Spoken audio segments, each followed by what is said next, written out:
大家好，欢迎来到小红的频道。今天我要带大家来到一个神秘而美丽的地方——八丈岛。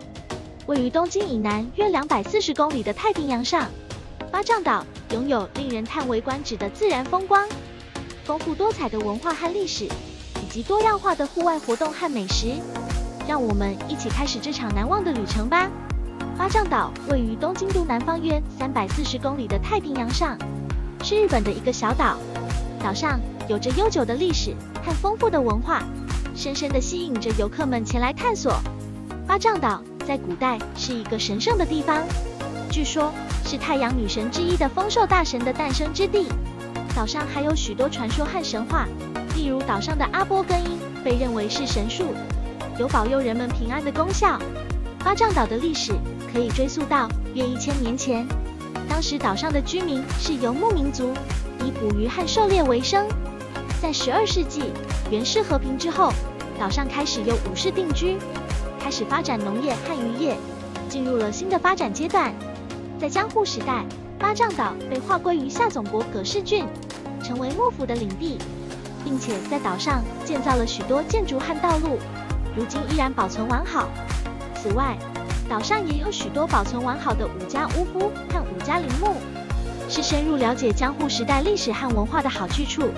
八丈岛还拥有独特的文化传统和祭典活动，如干灯祭和阿波根神明祭等。这些祭典都是源自于古代神话和传说。其中，干灯祭是岛上最大的祭典之一，每年8月举办。当地居民会在祭典期间穿着传统服饰、舞蹈、唱歌、玩耍。除此之外，八丈岛的文化也包括绘画、书法、工艺品等方面，如木雕、竹细工、陶艺等。岛上还有多个博物馆和艺术展馆，收藏和展示当地的文化和历史。总之，八丈岛有着丰富的历史和独特的文化，深深吸引着游客们前来探索和体验。游客们可以参观岛上的寺庙、神社、武和武家屋敷等，深入了解八丈岛的历史和文化。此外，游客还可以品尝当地的美食，如新鲜的海鲜、岛上特产的鲔鱼、甜美的岛屿水果和岛屿米等。八丈岛还有许多自然景观和活动可以体验，如潜水、浮潜、钓鱼、登山、溯溪等，适合喜欢户外活动和自然风光的游客们前来体验。此外，岛上还有多个温泉，如白神温泉、山崎温泉等，是游客们放松身心的好去处。八丈岛是一个充满魅力和活力的旅游目的地，拥有着丰富的历史和独特的文化，还有令人惊叹的自然景观和活动体验。游客们可以在这里放松身心，享受一个充满活力和美好回忆的旅程。八丈岛是一个位于太平洋上的火山岛，拥有丰富多样的自然风光。岛上最著名的自然景观之一就是八丈富士，是一座海拔1322米的活火山，峰顶视野极佳，远眺大海，还可以俯瞰整个岛屿。此外，八丈岛的海岸线也是其独特的自然风光之一。沿着海岸线行走，可以看到壮丽的海石崖、奇妙的岩石和海滩，还有蓝色和绿色相互交错的海洋。游客们可以在这里体验潜水、浮潜、海钓和海滩活动等。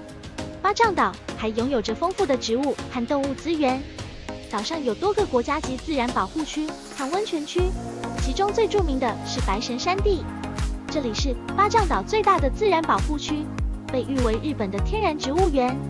游客们可以在这里欣赏到稀有的植物和动物。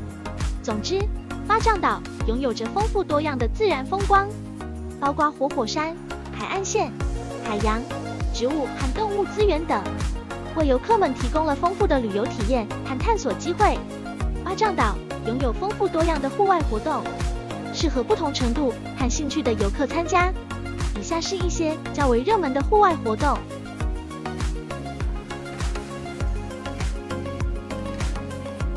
沿途可以欣赏到壮丽的风景，除此之外，还有其他的登山路线，如白神山地和岛上的其他山峰。2、潜水和浮潜。八丈岛周围的海域丰富多彩，有各种热带鱼类、珊瑚和海洋生物，游客们可以在这里体验潜水和浮潜，探索海底世界。3. 海钓，巴掌岛周围的海域也是钓鱼的好去处，有各种鱼类，如尾鱼、鳗鱼和鲷鱼等，适合钓鱼爱好者来此挑战。4. 独木舟和皮艇，游客们可以在巴掌岛周围的海域体验独木舟和皮艇，欣赏到不同的海岸风景。5. 岛内自行车和徒步旅行，巴掌岛上有许多美丽的自然景观和道路，游客们可以租用自行车或者徒步旅行，沿着海岸线或者山区探索岛上美景。6. 温泉，巴掌岛拥有多个温泉区，如101温泉和大鹤富温泉等，游客们可以在这里享受放松身心的温泉。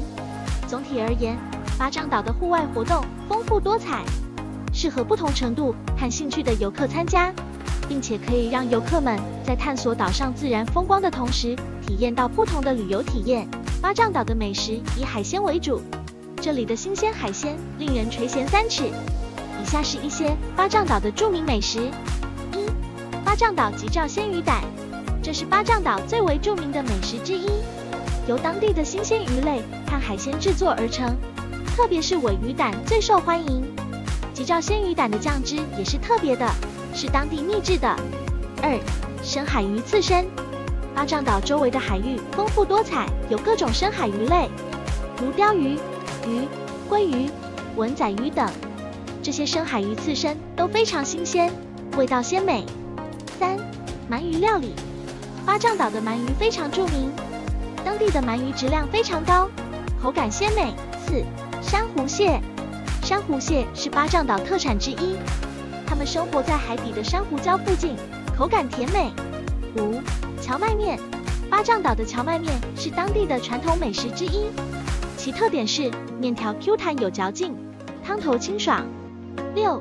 岛田豆腐，岛田豆腐是巴掌岛的传统美食之一，其特点是豆腐质地软嫩，口感顺滑。除了上述美食之外，巴掌岛还有当地独特的甜品，如巴掌岛的岛之味雪饼和黑糖葛汤等。游客们来到巴掌岛，一定要尝试一下当地的美食，享受美食之旅的同时，也能够体验到巴掌岛的独特文化和风土人情。巴掌岛的住宿和交通相对来说比较简单，但也可以满足游客的需求。住宿方面，巴掌岛有许多不同风格和价位的旅馆和民宿可供选择，从豪华的高级酒店到简单的旅馆和民宿，都可以满足不同旅客的需求。此外，也可以在露营场或者民宿庭院里租借帐篷来露营，体验自然风光。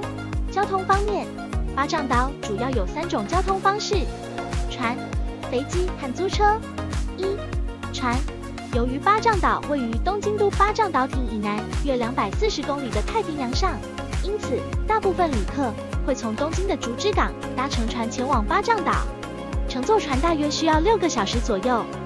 船票价格视乎船公司和船舱类型而不同，约为6000日元至25000日元不等。2. 飞机，巴掌岛机场有定期班机往返东京的羽田机场和成田机场，搭乘飞机只需约1个小时左右，票价约为16000日元至25000日元不等。3. 租车，在巴掌岛租车是非常方便的，当地有许多租车公司，租车价格也比较便宜，游客可以根据自己的需求租用自行车、摩托车或者汽车，自由自在地游览巴掌岛。总的来说，巴掌岛虽然相对偏远，但是交通和住宿条件还是比较完善的，旅客可以根据自己的需求和预算来安排行程。这次的巴掌岛之旅，我们不仅欣赏到了壮丽的自然风光，还体验了当地的文化和历史，品尝了美味的当地特色美食，还挑战了多样化的户外活动。我相信这趟旅程将会成为我们难忘的回忆，也期待大家有机会前往巴掌岛，亲身体验这个令人惊艳的地方。请点赞和订阅我的频道，我们下次见。